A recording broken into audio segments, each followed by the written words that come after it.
मौसम बनैले बा, बारिश होई। सारा पट्टीदार तब पट्टीदार है, ऊपर वाला हमरा के देख के जरेलन। ऊ कैसे रे?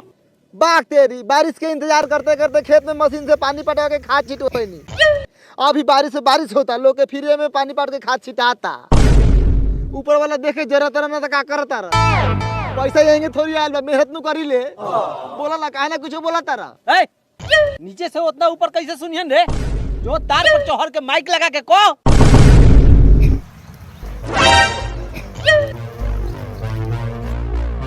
काहो बनवारी चा, प्रणाम। खुशी रह बबुआ, खुशी रह। तो काम कर, जूजिया लमड़ा के एगो लाचका बना देता नी, आ वही में रोज अइहा जइहा। सुन बबुआ, अगर हमारा ससुरारी ना जाए के रहित ना, तोरा कपारे पर चढ़ के आ मुंहे में मुँह देती।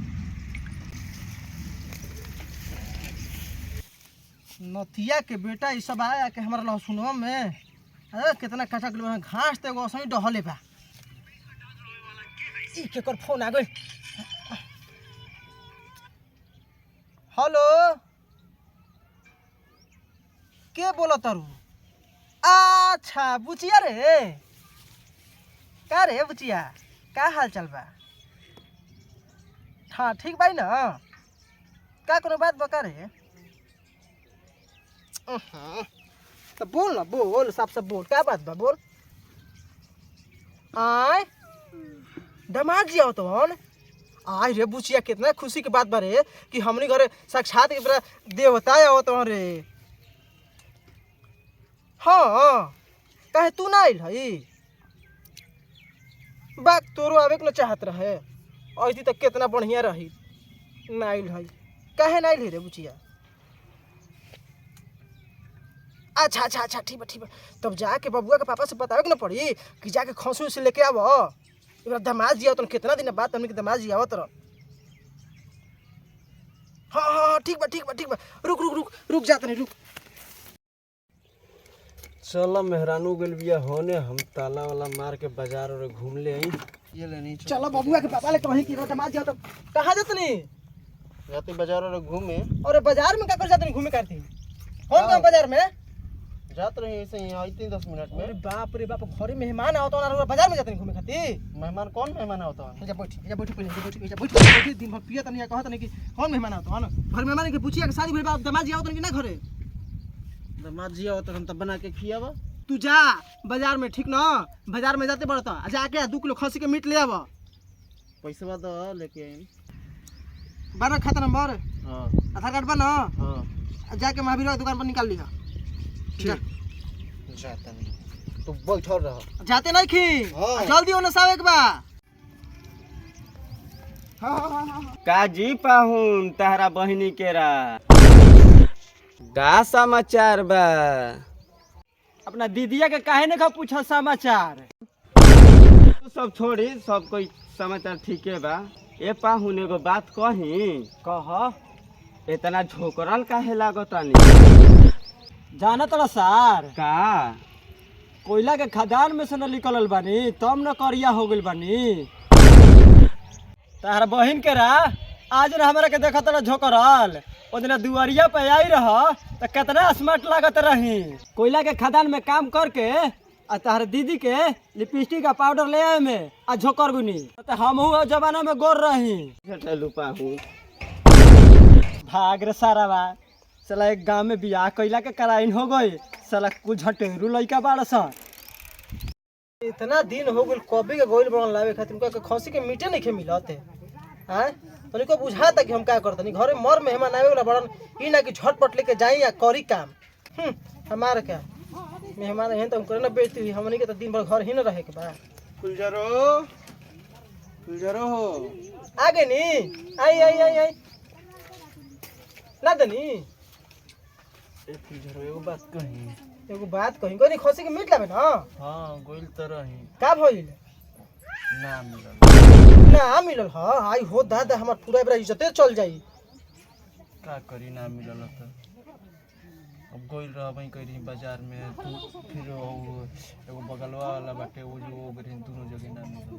अच्छा छोड़ा ना, एगो बात कहता चलो काल वाला पकौड़िया बाटे ना बसी का वही वाला मेहमान के खिया दल आई हो दादा बासी पकौड़ी मेहमान के खियाई पहिला बार घरे आवत तो नहीं तनिको लाज लागत कहे में कि का कहतनी आर तो सुनो ना हम जानतनी तू जानतड़ू कि माने बासी है पाहुन थोड़े ना जानम कि माने बासी है खिया दे हल जी जा ये नतियो खसी में वही ना फिर तो का कर पाहुन के 2-4 दिन रखल जी खिया दे हल जी जा जवन करे के बतवन कर हमार का तोहरे ना बेइज्जती होई हमार तो दिन भर घरे में रहे के बा दूगो लोग तोहरे के ना गाड़ी दी या कही कि घरे मेहमान आई बन राती के बसिया पकौड़ी खिया तो नती के बेटा का करे जा खिया का करेगा बताओ जा अभियो से लई बा नहीं खे मिलत अरे नती ता पकौड़िया ले आव रे पकौड़िया ले ओ दादा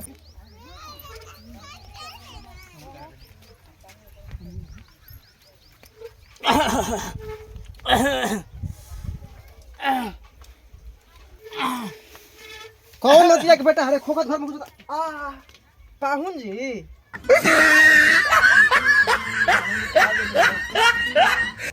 बैठी बैठी आई वहाँ के नहीं की का आई आई सब कोई घरवे बा काहे ला जात तनी रउआ आ गेल हनी यही से बुला दी वहाँ के।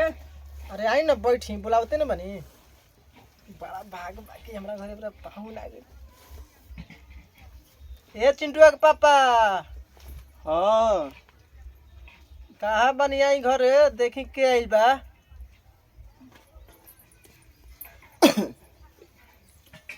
का हो गेलो पूछे आते हो तो पकड़िया ना लेके आइल बा लेके आके पानी में पियावे ला तो लेके आओ आई आई आई आई पानी में ले आई तो मेहमान जी घरे आइल बनी लाई लाई जल्दी लाई घरे मेहमान आइल बन बैठी ना का छिनरी मौगी संग खड़ा बानी आयो रे मां बैठे के कहली त बैठते नहीं चिंटुआ के पापा ए चिंटुआ के पापा हां अरे दो घरवा आओ ना रे कैसे कैसे बोलत आई आई उनको नहीं के एकरा समझ में आओ कि हुनर रहला तो हमरा के तो जोन नतीजा करे के रहला करबो ही कर ले अभियो नहीं के चुपचाप रह इहो ओइसन भेटाइल बा हमनी के दिमाग न ताकत रहत टुकुर टुकुर ताकत लागनी आई जी पाहुन ने आई पाहुन पाहुन बोली दांत लगल बा का राहुल गजब बेइज्जती हां ई का हो जाई राहुल तो हम माइए ना लागब बैठल बानी तब सोचो त आई आई हेने आ गया पाहुने आई जा बैठ तब सब समाचार बताई जा। सब ठीके ठाक बा अपन बताई ठीक है बा हमनियो के हो कहत रहे कि चल जाई तनी घारावा घूमल आई। मीठा पानी पाहुन पीहूं ऐसे बोल चला ल खियावा तू बैठ तू हूँ कहाँ जाता रहो और बुचिया ठीक बिया ना हाँ हाँ ठीक है भैया खाना वाना बनाइले या खाओ के चलल है उन्हें से लड़ाई झगड़ा ना करेले ना ना एकदम बढ़िया से रहती है। तो खाई कहे ला जाइल बनी हमारा से खा ले हम खा कैल है बुझा तो लजात नहीं ना नया नया आई बनी यही से लाजात बनी पाहुन खाई खाई ठीक बा हम खा ले ना तू कछु लपल लपल पाहुन कोनो आयो में दिक्कत ना भइला ए बहुत दिक्कत भइला एगो झटेलू भेटा गेल ह तो झोकरल बा कोयला के खदान में से निकल बा। अच्छा सासू माई बताई कि हम झोकरल भाई के कहत रखे तेरे झोकरल बनी रोत एकदम दूध रे भक भक उजर लागत नी झटौली कह के गइल ह जा दही हमरा गांव के कितना लेंस लगा के ना देखले होखी राउर सास मने लेंस लगा के देखतड़ी का पतिया ई सब बतिया चला अरे तो कौन हम गलत कहला ई सही ना बोलत है लेंस लगा के तू देखेलू अच्छा आज बा रुकब न ना हो अकेला ही बिया हम चल जाइब घूमे खातिर ना गुली बीता कर ले आऊ है। इहो तरह और घरे न ह रुक जाई काल जाइब हाँ सासू माई तो हईबे कैल ह बाकी हम चल जाइब चल जाइब आ गए घूमे घूमे खातिर कह दिले लड़किया के राहुल की जा घूम के आई माई बाबू के समाचार ले लेम। कितना दिन के बाद वो भागे भागे खाली कह देनी यहाँ जे वो जो काम धंधा न बा एक चलते जाता नहीं। खाई पाउन खाई लजाई मत बात ये कहो खात नहीं ये कहो खाई जाला नहीं रहे दे खाता नहीं। हमनी के गांव के नियम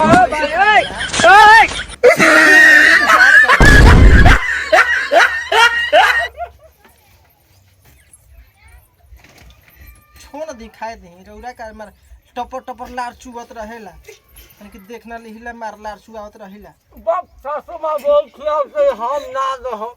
बैठी बैठी बैठी जा हमनी के जाके नियम है ना बैठी बैठी आदमी आदमी ला जाला ना तो सही हमनी के खियाई ना जा ना सासू माँ उतना ठूस देली ना के पेट बहरी आ जाए। जाई मत पाहु नहीं पहले पानी वानी बहुत सेवा संस्कार हो गइल अब पाहुन के। प्रणाम जीजाजी प्रणाम। काहे इतना तावा के पेनियो झुकोरल बानी महाराज। झोकर अरे बेटा जीजा कैसे बोला जाला रे बाक रे मैं झुकोरल बोन तबे न कहतानी हसाई गोड़ छू के प्रणाम कर प्रणाम। ठीक बा खुश रह। जीजा 5 रुपया दिन बिस्कुट खाई के दुकान पर। अरे नथिया के मेहमान से पैसा रे भग पे कि ना रे ना के पता गवा नथिया बेइज्जती करत बे बाप पूछने बा तू जो जाए दो तब हम चलत है। ठीक बा रुकी रुकी बिहान जाई नहीं चलत है। का कोनो दिक्कत हो गेला का राहुल ना इतना रुआ खिया दिल हनी के पेट बहरी हो गइल बा। हग उगली ही तब जाई घर रे सासू माँ बहुते लजवा वाला काम करवावत तनी। आई हो दादा नया मेहमान ठीक बा तो प्रणाम बा चलत है। का निकल तनी का हो गइल पियले खइले बानी का ना जी सासू माँ पियले नहीं खी गोड़वा तनी छिहिल गइल हा। आवे में कोई कुछ ना ना खिया पिया देले बा निकाली बहरिया। अरे नतिया आई गुड़ कुचलस रे दादा आय हाय हाय हाय ई नतिया के तनिको बुझाता कि हम का करतनी निकाली जाई मेहमान आई बड़ा नतिया नाटक कइल रहता अभियो नशा में बा का देख तुमको बुझाता हमार का